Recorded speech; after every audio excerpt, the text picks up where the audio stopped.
I was diagnosed about 20 years ago with chronic fatigue syndrome. So debilitated and inconceivable. No matter what I've tried, nothing has worked. I have seen doctors, I have seen healers, I have seen almost everybody I could. And now what I've developed for some years now, terrible neck issues. I have not been, very difficult for me to keep my neck straight. I see it's moving around a lot. It's really, Everybody see that?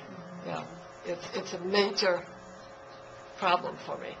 And very fatiguing too. I have to continuously keep lying down because of the fatigue, and it's very difficult. Sitting doesn't help. I have to lie down. And I have developed disorder where I can't swallow. I have to puree my food for the last 10 years, and I have seen people for that, and nobody can help me. I also cannot tolerate anything. I cannot tolerate vitamins. I have not even had an aspirin for the last 20 years. The pressure, I felt enormous pressure in my body, and it seems to have lightened. It feels like I could almost go dancing.